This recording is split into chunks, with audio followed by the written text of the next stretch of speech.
In Victoria, there are currently over 395,000 people with a boat licence. There's over 190,000 registered boats, and according to the latest stats, there are nearly 1 million people who regularly go boating. So who's looking after the interests of boaters? The Boating Industry Association of Victoria, the BIAV. And today, my guest is the CEO, Steve Walker.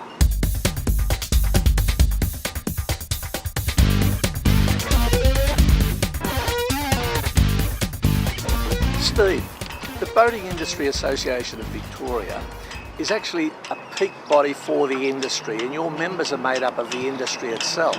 So how do you look after boaters' interests? Discussing boaters' interests is a very broad, diverse opportunity because there'll be a lot of boaters with a lot of different ideas of what their interests are. But I would summarise by saying the number one priority and the number one interest is access to water.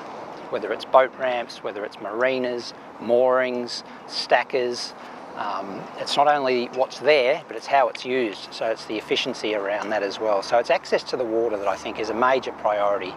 It's about having an opportunity and access to get out there. So I reckon that's the number one interest area and priority for boaters, and it's something that we're heavily focused on. So we're looking at what are the enablers to that, and what are the barriers to that. Well, that's interesting, Steve, but you talk about enablers and barriers. What are we talking about there? Well, John, sadly I'll focus a little bit on the barriers because that's where we do end up doing the majority of our work. And I suppose the clearest barrier is a terrible statistic that 33% of Victorian boaters regularly intend to go boating and end up going home because the wait at the boat ramp is so long, so frustrating and so inefficient that they pack it in and give it away. Accessibility to boat ramps, quality of boat ramps, parking near boat ramps is a major issue. Well, Steve, as you're aware, Shipmate lists marine trades and services by category. We actually mark the BIA members, so we highlight the BIA members throughout the directory, but there's still an awful lot of people who we list that aren't members of the BIA.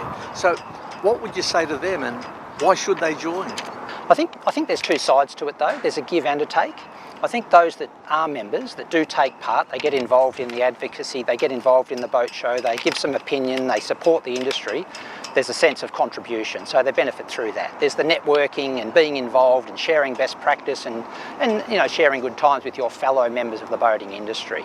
However, in terms of the taking component, it's obviously a nice discount if you're an exhibitor at the boat show. There's some other discounts around travel insurance, superannuation. We've got a good deal going for our members and their employees.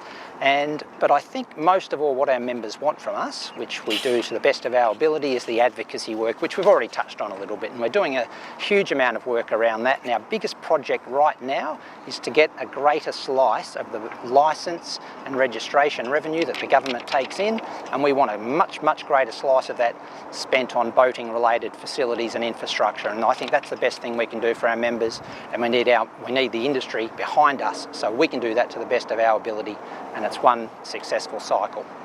Well, Steve, the boating industry in Victoria is quite a large industry. I mean, how much do we contribute to Victoria's economy, and how do we compare in size to other industries?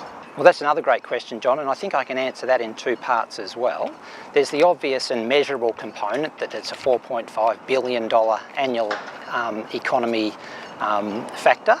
There's the 17,700 full-time employment equivalents. There's the million people that go boating, there's the licences and what have you. So numerically it's very big. It's bigger than the racing industry, it's bigger than the alpine industry, and it's a major player in Victoria's economy. But I think there's another dynamic to it that we sometimes forget, and that's the livability of the city and what it means to have accessible waterways that your population appreciate and value, that they have access to, that they can use at a time that suits them.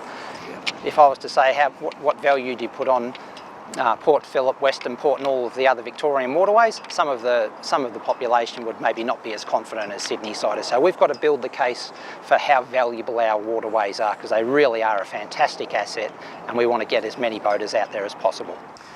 Well, folks, there you have it. Boating Industry Association of Victoria. Certainly an industry body, but very important for all of us to get behind and support.